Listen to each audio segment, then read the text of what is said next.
Hello, this is Quang. I'm Premier Finance Broker of CWF Group and also the author of Keep Calm and Mortgage On, which is on Amazon.com.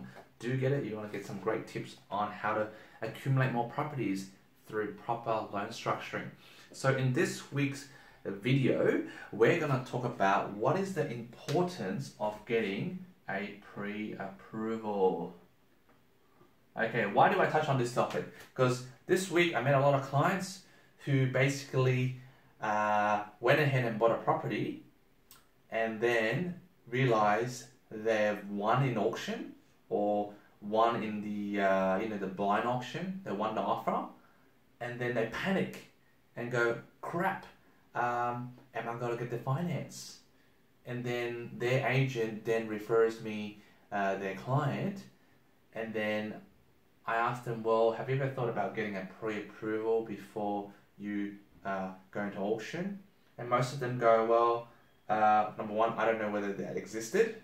And number two is I felt confident I could make my repayments.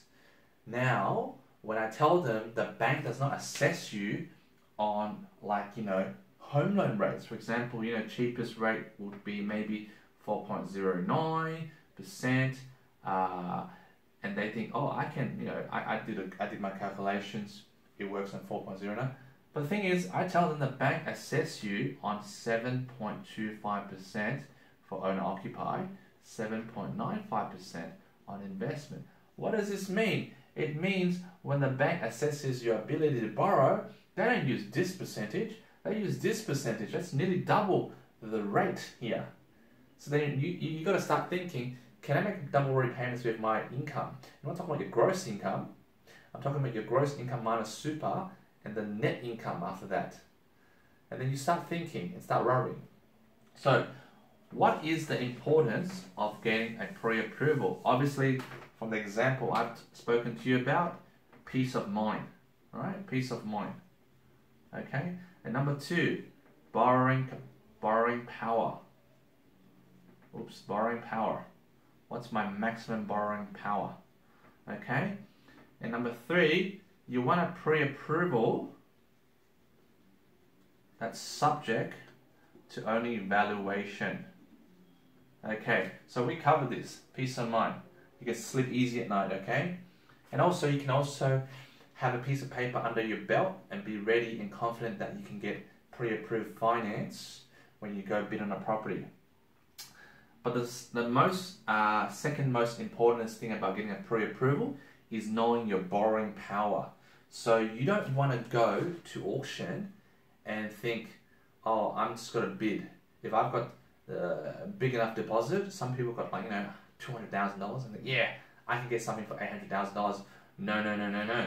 If your income isn't the right, what I call it, ratio to what you're lending, which is the income to lending ratio, which I talked about in my past video, your borrowing power means nothing even if you have $200,000 or $300,000 in your bank account. Okay, so do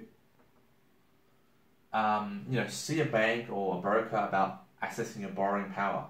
There's a no-no of believing that you've only got a lot of cash, right? It does not equate to servicing, all right? So if you're not earning much, I don't care how much cash you have, the bank is not going to lend you as much as you want. Thirdly, always get a pre-approved subject to valuation. That's very important, and that's why people go to brokers and not to go to banks. Sometimes when you walk to a bank, you might be a client of the bank, and they go, yeah, you're pre-approved. They ask you two questions, yeah, you're pre-approved.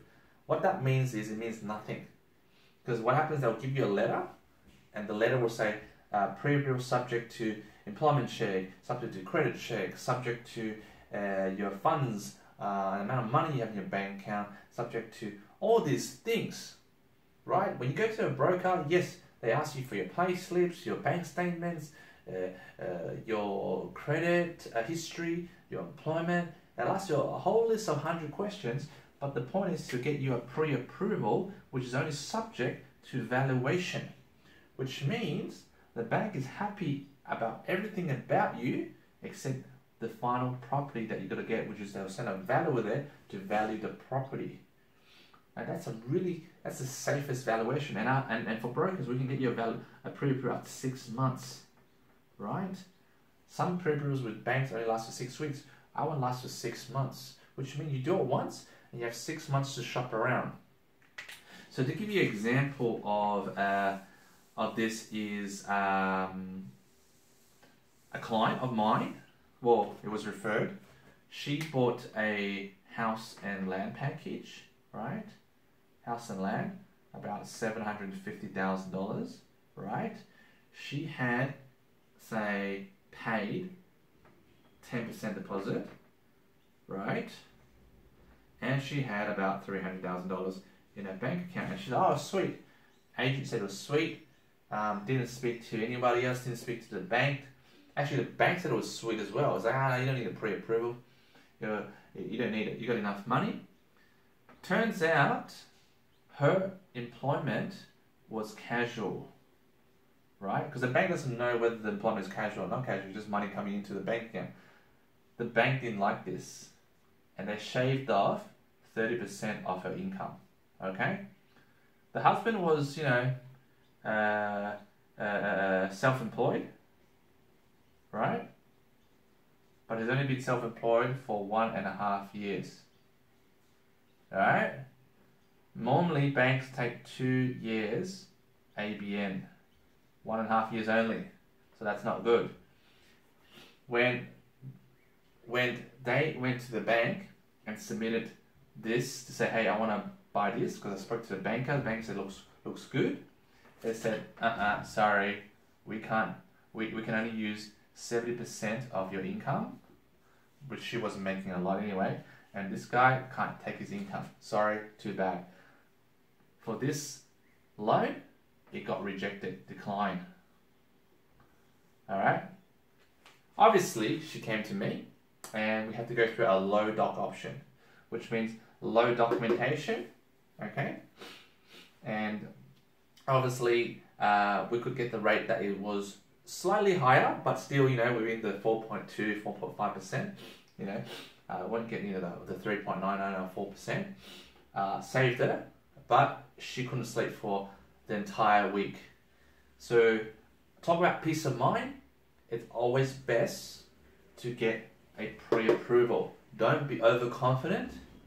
Okay, even for myself, before I buy property, I go get a pre-approval, even though I know how the finance system works. But best, always get a piece of paper with the bank saying you can borrow money before you go out. Okay, so hopefully I can drive that message into people watching this. Get a pre-approval before you buy something, okay? Because you've got to stress yourself out. I guess what I'm going to end with is, the property market is actually cooling down because of the bank restrictions on lending. But still, restriction on lending means harder to finance.